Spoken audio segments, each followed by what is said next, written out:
Hey you, and welcome to this video where I will help you out how to turn on your camera on OmeTV. And for this, first of all, we go to OmeTV, and right now if we click on the app and we click here on the TV, you can see that we are not allowed to use our camera.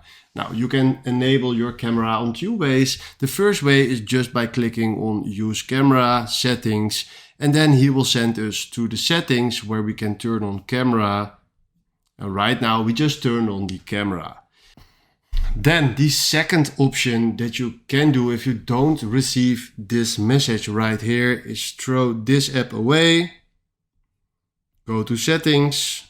From here, go to privacy and security. Scroll down to camera. And then right here search for OmeTV, and then you have it just right here. And if you go back to the app, we go to camera, you can see here my camera is now turned on. Alright, this is exactly how this works. Thanks for watching and have a wonderful day.